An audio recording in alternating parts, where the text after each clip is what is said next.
गद्दारांविरुद्ध निवडणूक लढावी लागते असं वक्तव्य नरेंद्र खेडेकर यांनी केलंय।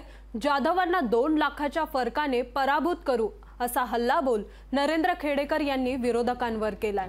शिवसेना उद्धव बाळासाहेब ठाकरे पक्षाचे बुलढाणा लोकसभा मतदारसंघाचे उमेदवार नरेंद्र खेडेकर यांनी गद्दारांविरुद्ध निवडून लढावी असं बोलत विरोधकांवर टीका केली आहे।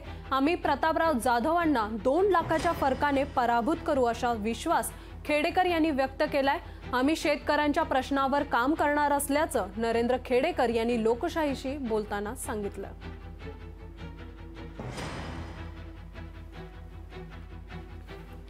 नरेंद्र खेडेकर यांच्याशी बातचीत केली आमचे प्रतिनिधी स्वप्नील जाधव यांनी। पाहूयात। महाविकास आघाडीमधील शिवसेना ठाकरे गटाचे उमेदवार बुलढाण्यातील प्राध्यापक नरेंद्र खेडेकर यांना उमेदवारी देण्यात आली आणि त्यांच्या प्रचारार्थ आज बुलढाण्यामध्ये सभा होणार आहे। या सभेला ठाकरे गटाचे पक्षप्रमुख उद्धव ठाकरे स्वतः उपस्थित राहणार आहे। या ठिकाणी पाहणी करण्यासाठी नरेंद्र खेडेकर स्वतः पोहोचलेले आहेत। त्यांच्याशी संवाद साधू नक्की या सभेबद्दलची तयारी असेल, या सभेमध्ये कोणकोणते मुद्दे गाजणार आहेत या संदर्भात तयारी असेल, सर्व झालेली आहे। मात्र काही वेळामध्ये जी सभा सुद्धा सुरू होणार आहेत। आपल्यासोबत नरेंद्र खेडेकर स्वतः आहेत। सर, काय सांगाल, एकंदरीत सभा थोड्याच वेळात सुरू होणार आहे, उद्धव ठाकरे सुद्धा या ठिकाणी येणार आहेत, काय सांगाल, काय भावना एकंदरीत त्या कार्यकर्त्यांमध्ये येथील जनतेमध्ये?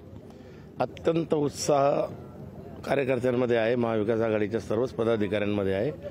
कारण 2009, 2014, 2019 साली याच ठिकाणी येऊन ज्याला निवडून आणण्याचं उद्धवजींनी आवाहन केलं त्याला भरभरून जनतेनं प्रतिसाद दिला आणि भरपूर लीडसह त्यांना विजय मिळाला। परंतु एवढं सगळं नशिबात मिळालं होतं तरी त्यांनी करंटेपणा केला आणि गद्दारी केली, पक्षाची बाजूला गेले। म्हणून आता ते जागा भरून काढण्यासाठी मला उमेदवारी दिल्या गेली महाविकास आघाडीकडून, विशेषतः उद्धवजींकडून। आता उद्धवजी या ठिकाणी मागच्या 3ही वेळेस ज्याला विजयी करण्याचं आवाहन केलं होतं त्याला पराभूत करून शिवसेना उद्धव बाळासाहेब ठाकरे पक्षाच्या उमेदवारांना विजयी करायचं आवाहन करतील आणि संपूर्ण जनता त्यांचं ऐकेल। शिवसेनेची विजयाची परंपरा कायम राहील। कॅमेरा पर्सन आदित्य देसाई, स्वप्नील जाधव, लोकशाही मराठी, बुलढाणा। लोकशाही मराठी ऐका, पहा, जागरूक रहा।